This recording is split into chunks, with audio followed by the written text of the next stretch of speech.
দেখো দেখো আমার হাতের কেক খাইলে একবার মনে করতে হবে মাশাআল্লাহ বলতে ভুলবা না। সবাইকে কি অবস্থা, সবাই কেমন আছেন? অনেকে সবাই তো জানেন যে আমি অনেক অসুস্থ, তো বাচ্চা কেক খাবে মায়ের হাতে।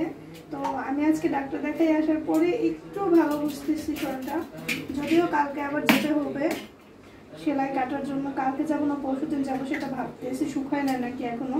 তারা বলছে যে একটু শুকাই দিন তারপর আসার জন্য। তো এই যে এখানে কেকটা আমি বানানোর জন্য ডিমগুলো আগেই করে নিচ্ছি। আর আমার বাসার কেক ওরা বেশি পছন্দ করে, আপনাদের সাথে শেয়ার করবো আমি কীভাবে কেক বানাই। ডিমের কুসুমটা সাদা অংশটা আলাদা করে নিচ্ছি। এই তো দেখতে পাচ্ছেন সাদা অংশটাকে আমি এখন ব্লেন্ড করে নিচ্ছি, আর এই যে কুসুমগুলোকে ব্লেন্ড করে নিব। আর এখন সব কিছু মিলায় মানে ফোমই করে নিয়েছি জাস্ট। মানে আমি রেসিপি দিচ্ছি না আপনাদেরকে, আমি যেভাবে করে কেক বানাই সেটাই আসলে জাস্ট দেখিয়ে দিচ্ছি। আর 1 কাপ চিনি দিয়েছি, আর তেলটা আমি মাইপাও দিয়ে আন্দাজে দিয়ে দিছি যেটুকু মনে হয়েছে প্রয়োজন। গুঁড়ার দুধও আমি 2 চামচ দিয়ে দিয়েছি। আর গুঁড়া দুধটা একদম অপশনাল, আপনার মন চাইলে আপনি দিতে পারেন, না মন চাইলে না। একটু লবণ দিয়ে দিচ্ছি আর 1 কাপ আটা, জাস্ট 1 কাপ আটা, বেশি আটা দিতে যাবে না, তাহলে কেকটা অনেক বেশি সফট হবে না, মজা হবে না। আমি 1 কাপ আটাই দিই, আর এখানে বেকিং পাউডার দিয়েছি।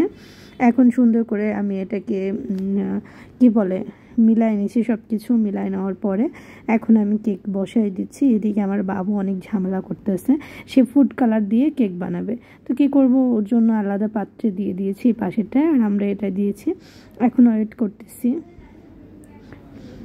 তো বেশি খুশি হওয়া লাগবে না, যাও কেক বানাই দিছি তাই অত বেশি খুশি। কত যাবে না ওর বাসা বলে।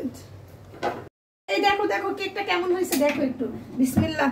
দেখো কালার, দেখো দেখো আমার হাতের কেক খাইলে একবার মনে করতে হবে মাশাআল্লাহ বলতে ভুলবা না। এই তো দেখেন এই একটা কেক আর এইটা কেক, 2টা কেক বানাইছি। আল্লাহ এটা পুড়ে যাচ্ছে।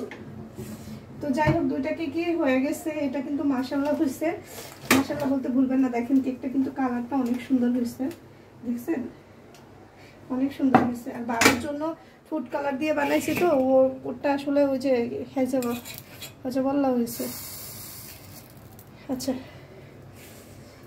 কেকটাকে আমি এখান থেকেই একবারে মানে মোল্ড করে নিতে চাইছিলাম, তা দেখি পারতেছি না, গরম গরম হচ্ছে না। মানে এটা থেকে এই যে এরকম সরাই নিতে চাচ্ছি আর কি একসাথে, দেখা যাক কি হয়। চলো তোমারটাও নিয়ে যাবো একসাথে।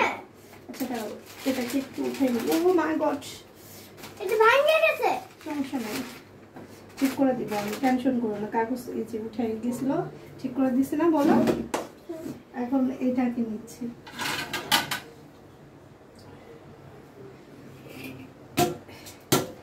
এটা তো পড়তেছে না। গাইস দেখেন কেকটা কতটা নরম সফট হয়েছে। এই যে দেখেন চাপ দিলে কিন্তু গায়ে দল হচ্ছে।